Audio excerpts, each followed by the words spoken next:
بسم اللہ الرحمن الرحیم۔ السلام علیکم ورحمۃ اللہ وبرکاتہ۔ بسم اللہ الرحمن الرحیم۔ عن ابی امامۃ الباہلی رضی اللہ تعالی عنہ قال قال رسول اللہ صلی اللہ علیہ وسلم ان اللہ لا يقبل من العمل الا ما كان خالصا وابتغي به وجهه رواہ النسائی۔ محترم حضرات، سنن نسائی کی ایک حدیث آپ حضرات کے سامنے پیش کی گئی ہے۔ اس حدیث میں آپ صلی اللہ علیہ وسلم نے عمل قبول ہونے کی ایک بنیادی شرط اخلاص کے بارے میں تذکرہ کیا ہے۔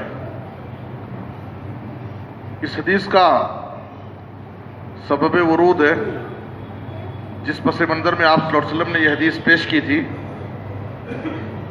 آپ صلی اللہ علیہ وسلم کی خدمت میں ایک شخص آیا، اس نے سوال کیا، اللہ کے رسول، ایک شخص جنگ میں جانا چاہتا ہے اور جنگ میں جانے سے اس کا دو مقصد ہے، ایک تو اجر و ثواب حاصل کرنا چاہتا ہے اور دوسرے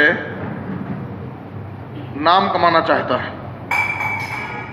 یلتمس الاجر والذکر، اجر و ثواب چاہتا ہے اور نام بھی چاہتا ہے کہ اس کا نام روشن ہو، شہرت طلبی کے مقصد سے بھی جاتا ہے۔ تو اللہ کے رسول اسے ایسے شخص کو کیا ملے گا؟ تو آپ صلی اللہ علیہ وسلم نے اس کے جواب میں کہا، لا شیء لہ، اس کو کچھ بھی نہیں ملے گا، اسے کچھ بھی حاصل نہیں ہوگا۔ جو ریاکاری کے لیے، اپنا نام کمانے کے لیے جنگ میں جانا چاہتا ہے، تو ایسے شخص کو جنگ میں جانے سے کچھ بھی نہیں حاصل ہوگا۔ اس نے 3 مرتبہ یہی سوال کیا، آپ صلی اللہ علیہ وسلم نے تینوں مرتبہ یہی جواب دہرایا، لا شیء لہ، اسے کچھ بھی نہیں ملے گا۔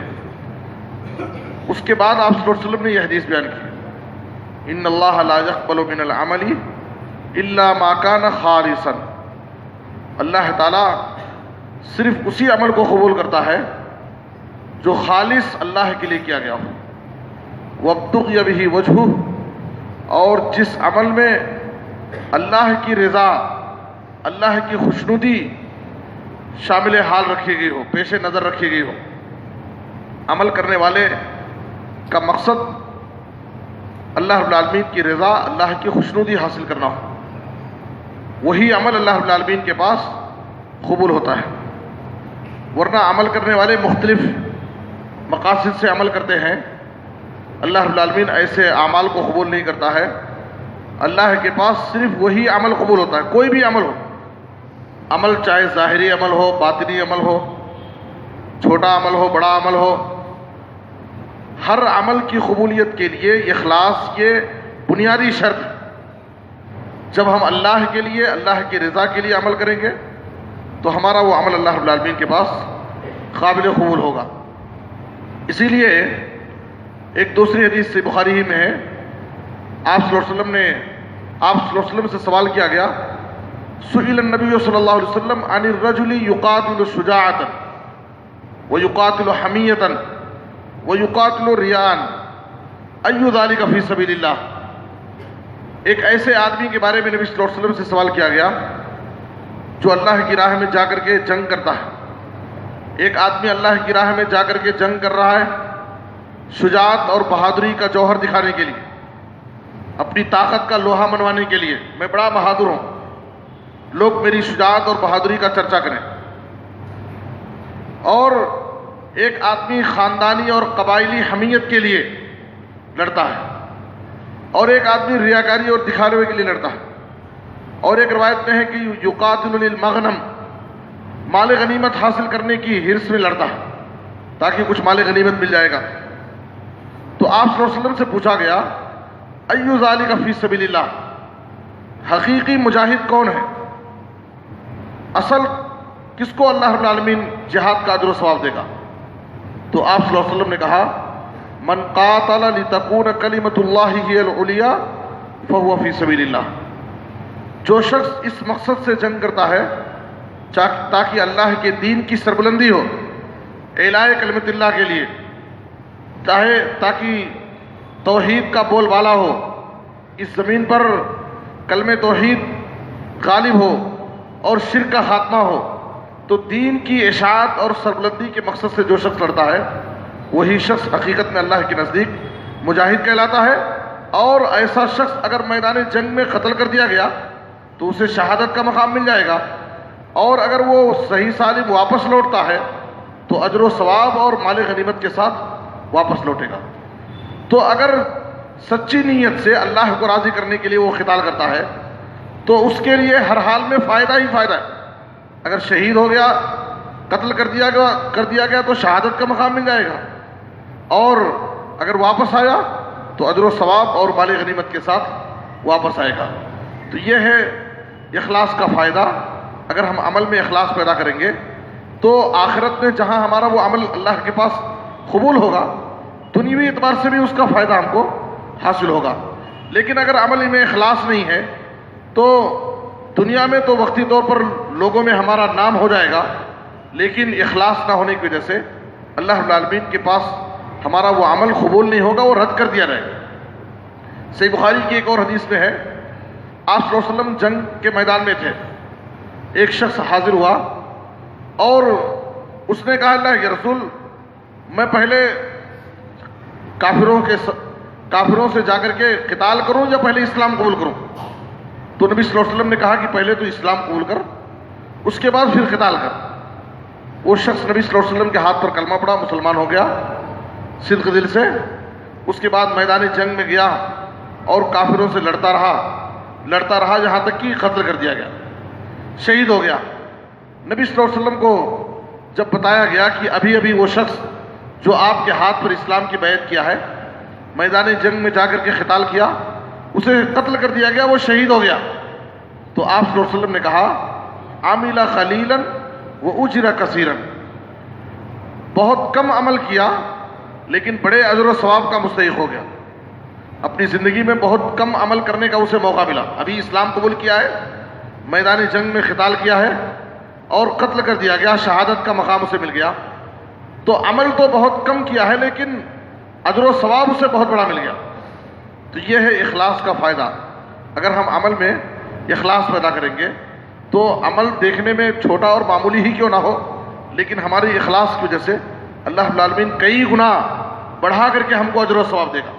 لیکن اگر ہمارے عمل میں اخلاص نہ ہو، ہماری نیت درست نہ ہو اور ہم اللہ کی رضا کے لیے عمل نہ کریں تو دیکھنے میں کتنا بڑا عمل ہو اور اس میں ہم کتنی محنت اور کوشش کیے ہو، لیکن ہماری وہ ساری محنت ضائع ہے، بیکار ہے، ہمارے اس عمل کے پاس پر ہم کو اللہ رب العالمین کے پاس کوئی اجر و ثواب نہیں ملے گا۔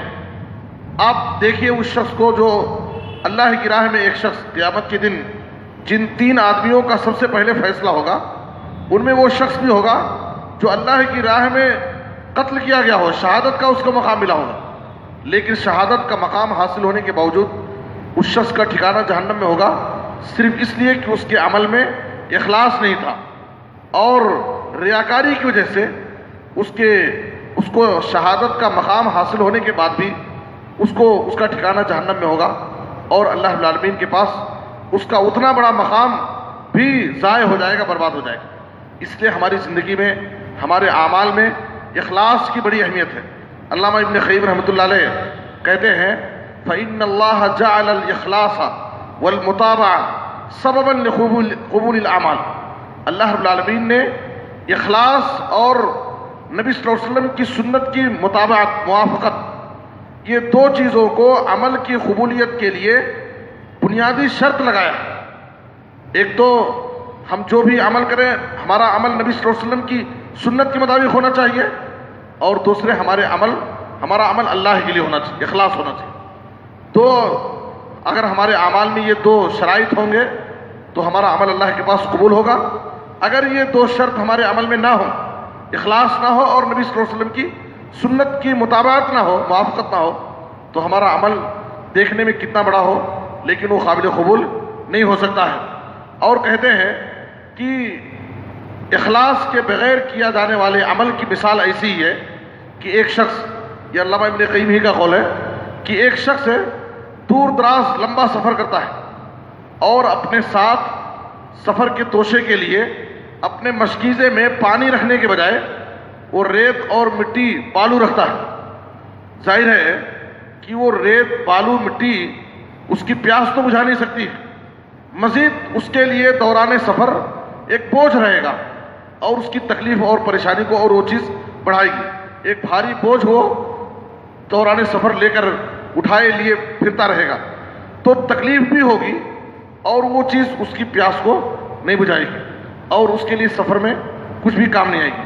اسی طریقے سے ہمارے پاس بہت سارے اعمال ہوں گے نماز روزے کی شکل میں، مختلف شکلوں میں، لیکن ہمارے عمل میں اگر اخلاص نہیں ہوگا تو جس طریقے سے سفر میں ایک آدمی مشکیزے میں پانی نہ رکھنے کے بجائے ریت بالو رکھا ہے، وہ چیز اس کی پیاس کو نہیں بجھائے گی، اسی طریقے سے ہمارے پاس عمل تو ہوگا لیکن عمل میں اخلاص نہیں ہوگا، نبی صلی اللہ علیہ وسلم کی سنت کی موافقت نہیں ہوگی، جس کی وجہ سے عمل ہو کر کے بھی ہمارے لیے ہمارا یہ عمل آخرت میں نجات کا ذریعہ نہیں بنے گا، ہمارے آخرت میں کام نہیں آئے گا اور ہم کو اللہ کے عذاب سے بچا نہیں سکتا ہے. تو اس لیے ہم جو بھی عمل کریں ہم دیکھیں کہ نبی صلی اللہ علیہ وسلم کی سنت کے مطابق ہے یا نہیں، اور دوسرے اگر وہ مشروع عمل ہے آپ صلی اللہ علیہ وسلم کی سنت کے مطابق ہے تو پورے اخلاص کے جذبے کے ساتھ اللہ کو راضی کرنے کے لیے، اللہ کو خوش کرنے کے لیے اس کام کو کریں تاکہ ہمارے اعمال آخرت میں ہمارے نجات کا ذریعہ بنے اور اللہ رب العالمین کے پاس قبول ہو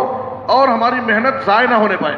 ورنہ محنت کر کے بھی محنت کو ضائع کرنا، اجر و ثواب کو برباد کرنا یہ عقل مندی کی بات نہیں ہے. اللہ تعالی ہمیں اپنے چھوٹے بڑے ہر عمل میں اخلاص پیدا کرنے کی توفیق عطا فرمائے، ہر قسم کی ریاکاری سے بچائے. آمین تقبل یا رب العالمین. وصلی اللہ علی نبینا محمد و آلہ وصحبہ اجمعین.